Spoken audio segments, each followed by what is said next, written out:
আসসালামু আলাইকুম। মনসুর অনলাইন স্কুলের পক্ষ থেকে সবাইকে স্বাগতম। প্রিয় শিক্ষার্থী বন্ধুরা, আজকে আমি তোমাদের সাথে যে ভিডিওটি শেয়ার করতে যাচ্ছি সেটি হলো এইচএসসি এক্সাম 2025 অর্থাৎ বাংলা ফার্স্ট পেপার।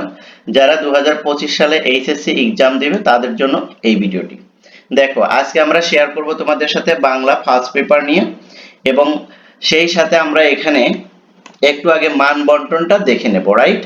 দেখো, আমরা কিভাবে তোমাদের সাথে ভিডিওগুলো শেয়ার করব সে বিষয়গুলো আলোচনা করব। যেহেতু আজকে এটা এইচএসসি এক্সামের জন্য ফার্স্ট ভিডিও, তাই আমি চেষ্টা করব সবকিছুই প্রথম থেকে শুরু করতে। একটু ধৈর্য সহকারে তোমরা দেখো, আশা করি তোমাদের এই ভিডিওগুলো থেকে অনেক উপকারে আসবে। দেখো, সৃজনশীল বা বহু নির্বাচনী প্রশ্ন কত? 30 মার্ক থাকবে, রাইট? 30 থাকবে। এখানে একটু খেয়াল করো, মোট 30টি প্রশ্ন থাকবে। তবে তোমাদের গদ্য অংশ থেকে থাকবে কতটি? 12টি। কবিতা অংশ থেকে থাকবে 12টি, আর উপন্যাস থেকে থাকবে 3টি, নাটক থেকে থাকবে 3টি, রাইট? মোট 30টি কোশ্চেন থাকবে। এর সাথে কিন্তু কোনো এক্সট্রা থাকবে না, শুধু 30টি থাকবে, 30টি তোমাকে আনসার করতে হবে। এখানে যেটা সবচেয়ে বেশি গুরুত্বপূর্ণ সেটা হলো যে আমরা অনেকেই জানি না যে উপন্যাস বা নাটক থেকে কতগুলো থাকবে, রাইট? অর্থাৎ উপন্যাস থেকে থাকবে 3টি কোশ্চেন এবং নাটক থেকে থাকবে 3টি কোশ্চেন, গদ্য এবং পদ্য থেকে থাকবে 12টি 12টি 24টি, আর এই 6টি মিলে টোটাল 30টি কোশ্চেন থাকবে, রাইট? তাহলে আমরা এখানে কিন্তু ভাগ ভাগ করে নিতে পারি, কারণ যেটাই বেশি থাকবে সেটার গুরুত্ব বেশি থাকবে। আর উপন্যাস এবং নাটকে আমরা কি করব, অ্যাজ ইউজুয়াল সমান্তরাল ভাবে গুরুত্ব দেব, যাতে করে 3টি কোশ্চেনই আমরা কি করতে পারি, আনসার করতে পারি, নাটক থেকে এবং উপন্যাস থেকে। এবার দেখো, সৃজনশীল বা রচনামূলক সেটা এটা তো তোমরা এমনিই জানো, তারপরে বলছি 11টি প্রশ্ন থাকবে। গদ্য অংশ থেকে থাকবে 4টি এবং কবিতা অংশ থেকে থাকবে 3টি। তাহলে কিন্তু তোমাকে গদ্য অংশটা বেশি গুরুত্ব দিতে হবে, কারণ এখান থেকে থাকবে 4টি আর কবিতা অংশ থেকে থাকবে 3টি। উপন্যাস অংশ থেকে থাকবে 2টি, নাটক অংশ থেকে থাকবে 2টি। তবে এখানে যেটা বলছে সেটা হলো যে গদ্য অংশ থেকে ন্যূনতম 2টি, কবিতা অংশ থেকে 2টি, উপন্যাস থেকে 1টি এবং নাটক থেকে 1টি। মোট কতটি? 7টি কোশ্চেনের আনসার করতে হবে। তবে এই জায়গা তুমি একটা জিনিস খেয়াল করতে পারো যে গদ্যতে যদি ভালো তোমার কমন থাকে, তাহলে গদ্য থেকে তুমি কিন্তু কি করতে পারো, 3টা দিতে পারো। কবিতা থেকে ন্যূনতম তোমাকে 2টা দিতে হবে। আর এই যে উপন্যাস থেকে, এখান থেকে তুমি একটা একটা দিতেই হবে, রাইট? তাহলে কিন্তু তোমার এটা কিন্তু খুব সুন্দরভাবে কভারেজ হয়ে যাবে, এই যে 70 মার্ক। এই ছিল হলো মান বন্টন। আশা করি তোমরা বিষয়টা বুঝতে পেরেছ। চলো আমরা মূল ভিডিওতে চলে যাই।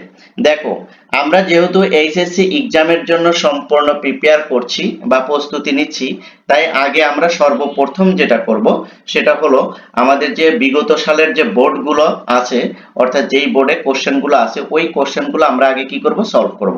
কোশ্চেনটা অ্যানালাইজ করে আমরা বুঝতে পারবো যে কোন ধরনের কোশ্চেনগুলো আমাদের এক্সামে আসে বা কোন প্যাটার্নের কোশ্চেনগুলো আমাদের এক্সামে আসে।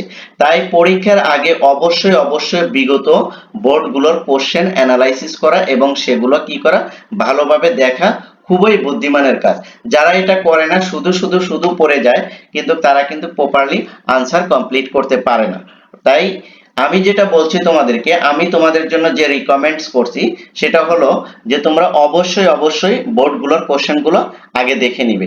তারপরে আস্তে আস্তে আমরা সাজেশনের দিকে যাব, এবং একদম পরীক্ষার আগ পর্যন্ত আমি তোমাদের সাথে ভিডিও শেয়ার করব।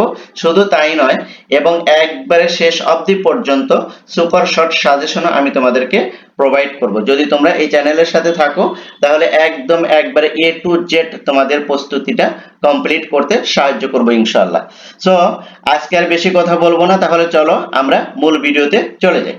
দেখো, 1 নম্বরে কি বলছে? 1 নম্বরে বলছে বাংলাদেশের জাতীয় কবি কে? বাংলাদেশের জাতীয় কবি কে, রাইট? তাহলে দেখো এটা কি হবে, এই যে কাজী নজরুল ইসলাম, রাইট? তারপরে দেখো 2 নাম্বারটা দেখো, কিন্তু আমরা তার কথা কি বুঝলাম না। এখানে আমার পথ বা প্রবন্ধে কার সম্পর্কে আলোচনা করা হয়েছে? এখানে আমার পথ কার সম্পর্কে আলোচনা করা হয়েছে? এটা হলো 2 নম্বরে ক, মহাত্মা গান্ধী, এই যে মহাত্মা গান্ধী।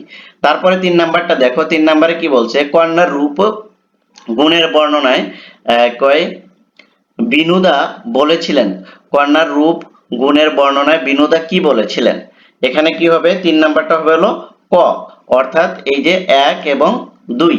তারপরে দেখো 4 নাম্বারে কি বলছে, দক্ষ যোগ্য শব্দের অর্থ কি? দক্ষ যোগ্য শব্দের অর্থ হচ্ছে 4 নাম্বার হচ্ছে হলো খ, এই যে হট্টগোল। তারপরে দেখো 5 নাম্বার, বিলাসী আত্মহত্যার কারণ কি? বিলাসীর আত্মহত্যার কারণ কি? 5 নাম্বার হচ্ছে হলো ঘ, অর্থাৎ 1 এবং 3। তারপরে দেখো উদ্দীপক পড়ে 6 এবং 7 নাম্বার প্রশ্নের উত্তর দাও। তাহলে আমরা উদ্দীপকটা পড়ব এবং এখান থেকে আমরা আনসার করব। কি বলছে দেখো, উদ্দীপকে বায়ারর দিনগুলো রচনায় ফুটে ওঠে বাঙালি কোন চেতনার প্রকাশ ঘটেছে? কোন চেতনার প্রকাশ ঘটেছে?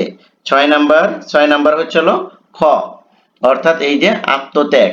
তারপরে দেখো বাঙালির উক্ত উক্ত পদক্ষেপের জন্য প্রেরণা জুগিয়েছিল। উক্ত পদক্ষেপের জন্য কে প্রেরণা জুগিয়েছিল? 7 নাম্বারটা হচ্ছে হলো ক, অর্থাৎ 1 এবং 2। কি বিক্রি করে মাসি পিসি যোগুকে ভালো মন্দ 10টা জিনিস খাইয়াছে? কি? 8 নাম্বারটা কি হবে? 8 নাম্বারটা হবে হলো গ, এই যে ছাগল। তারপরে দেখো উপরের হাত সব সময় নিচের হাত থেকে শ্রেষ্ঠ, এই কথাটি কে বলেছেন? এই কথাটি কে বলেছেন? ইসলামের নবী। ইসলামের নবী। 9 নাম্বার কি? গ, এই যে এই ঘটা। তারপরে দেখো উদ্দীপকে পড়ে 10 এবং 11 নাম্বারের আনসার করতে বলছে ওরা।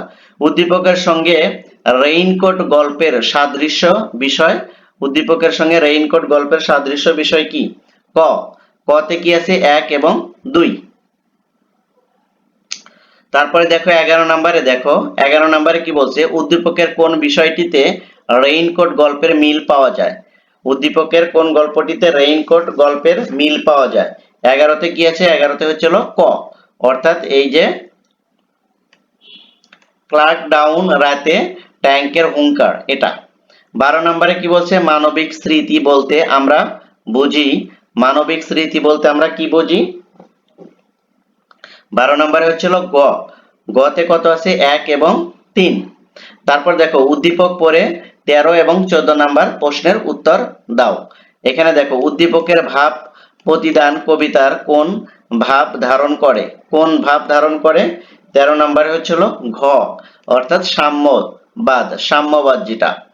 তারপরে 14 নাম্বার, উদ্দীপক ও আলোচ্য কবিতায় প্রকাশ পেয়েছে কি? কি প্রকাশ পেয়েছে? 14 নম্বরের আনসার হচ্ছিল খ, খতে কত আছে? 1 এবং 3। তারপরে দেখো শিখর হিমাদ্রির সবচেয়ে সহজ অর্থ কোনটি? 15 নম্বরে গ, এই যে হিমালয় শীর্ষ চূড়া। তারপরে দেখো বিদ্রোহী কবিতাটি কবির কোন কাব্যগ্রন্থ থেকে সংকলিত? বিদ্রোহী কবির কাব্যটি কোন কাব্যগ্রন্থ থেকে সংকলিত? ঘ, অর্থাৎ অগ্নিবীণা। তারপরে দেখো কুহেলি শব্দের অর্থ কি? কুহেলি শব্দের অর্থ হচ্ছে হলো কুয়াশা। তারপরে দেখো উদ্দীপক পড়ে 18 এবং 19 নম্বরের আনসার করতে বলছে। তাহলে দেখো 18তে কি বলছে, আবার নূরদিন একদিন আসিবে বাংলায় পান্টুক্তিতে আমি কিংবদন্তির কথা বলছি, কবিতার সাদৃশ্য চেতনা কোনটি? 18 নম্বর হলো ঘ, 1 2 3। তারপর উদ্দীপকের প্রতিফলিত চেতনা ব্যক্ত হয়েছে নিচের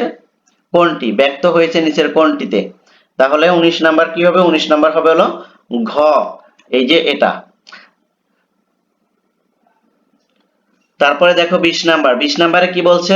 20 নাম্বারে বলছে এদেশের বুকে কেন 18কে নেমে আসতে বলা হয়েছে? 18কে কেন নেমে আসতে বলা হয়েছে?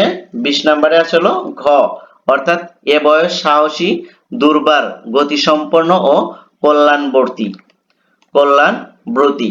তারপর দেখো 18 বছর বয়সের ধর্ম মহান মন্ত্রে উজ্জীবিত হওয়া, এই মহান মন্ত্রের বাহন কোনটি? 21-এর কত? 21-এর হচ্ছিল খ, এই যে আত্মত্যাগ।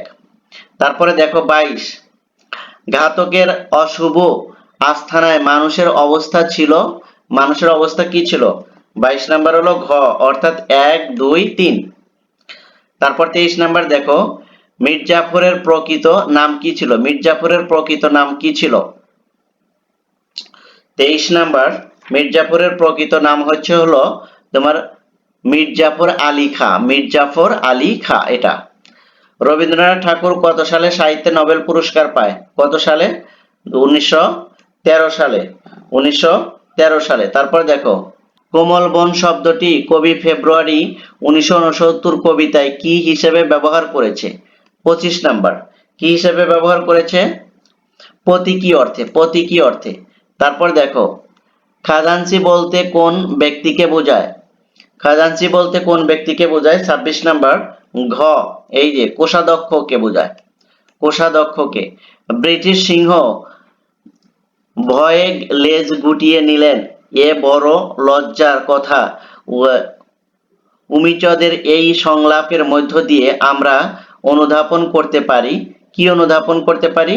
27 নাম্বার, 27 নাম্বার হলো খ, অর্থাৎ 2 এবং 3। 2 এবং এই যে এই 3, রাইট?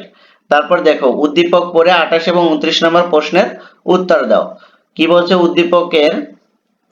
হোসেন মিয়া ও লাল সালু উপন্যাসের মজিদ উভয়ের ক্ষেত্রে কোনটি প্রযোজ্য নয়? 28 নাম্বার। 28 নম্বরের উত্তর হলো গ, সরলতা। তারপরে দেখো, লাল সালু উপন্যাস মজিদের মতো হোসেন মিয়াও কি? এটা কি হবে? দেখো 29 নম্বরে ঘ, অর্থাৎ 1, 2 এবং 3। তারপর দেখো 30 নম্বরে, আক্কাস মোহাম্মদনগর গ্রামে কি প্রতিষ্ঠা করতে চায়? 30 নাম্বার, ক, অর্থাৎ স্কুল। আশা করি তোমরা বিষয়টা বুঝতে পেরেছো। তারপরেও তোমরা যদি না বোঝো, অবশ্যই তোমরা আমাকে কমেন্ট সেকশনে জানাবে, আমি তোমাদের কমেন্টসের রিপ্লাই দেব ইনশাআল্লাহ। তোমাদের এইচএসসি এক্সাম পর্যন্ত আমি তোমাদের সাথে আছি, চেষ্টা করব তোমাদের সম্পূর্ণ সময়টা তোমাদের সাথে থাকার জন্য। Thank you so much. আল্লাহ হাফেজ।